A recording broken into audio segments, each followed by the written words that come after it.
సికింద్రాబాద్ ఉజ్జయిని మహంకాళి అమ్మవారి బోనాల ఉత్సవాలకు ఏర్పాట్లు ముమ్మరంగా సాగుతున్నాయి. ఈ నెల 19న మంత్రి పొన్నం ప్రభాకర్ ఘాటాల ఊరేగింపును ప్రారంభించి ఆషాఢ బోనాల జాతరకు శ్రీకారం చుట్టనున్నారు.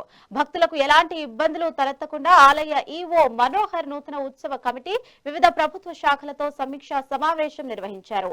బోనాలతో వచ్చే మహిళల కోసం ప్రత్యేక క్యూ లైన్లతో పాటు మొత్తం 7 లైన్ల ద్వారా అమ్మవారిని దర్శనం కల్పించనున్నారు. ప్రతి సంవత్సరం మాదిరిగానే దేవస్థానంలో ఆషాఢ జాతర రేపు 19వ తారీఖు నుండి స్టార్ట్ అవుతుంది. 19వ తారీఖు మధ్యాహ్నం 2 గంటలకు గౌరవ మంత్రివర్యుల చేత ఘటం యొక్క అలంకరణ సామాన్లు తీసుకుని అక్కడి నుంచి కర్మల్ మైదానం దగ్గరికి పోయి అక్కడి నుంచి అలంకారం చేసుకుని రాత్రి 10 గంటలకి దేవస్థానానికి రావడం జరుగుతుంది. ఆ రోజు నుంచి స్టార్ట్ అయ్యి మనకు ఆగస్ట్ 2వ తారీఖు నాడు బోనాల ఉత్సవం జరుగుతుంది.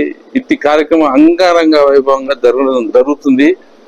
రాష్ట్ర ప్రభుత్వం ఈ బోనాల ఉత్సవాలని స్టేట్ ఫెస్టివల్ గా ప్రకటించి మంచిగా జరగాలనే ఉద్దేశంతో ఆర్థిక సహాయంతో పాటు అధికారిక సహాయం కూడా చేయడం జరుగుతుంది. ఇప్పటికే ప్రభుత్వం తరఫున 2 మీటింగ్లు అన్ని ప్రభుత్వ అధికారులతోటి అన్ని డిపార్ట్మెంట్లతోటి ఏర్పాటు చేసి వారు ఏమేం పని చేయాలనేది దిశానిర్దేశం చేయడం జరిగింది.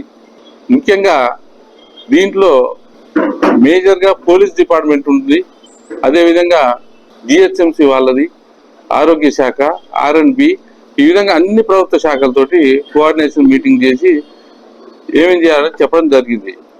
ప్రతి సంవత్సరం మాదిరిగానే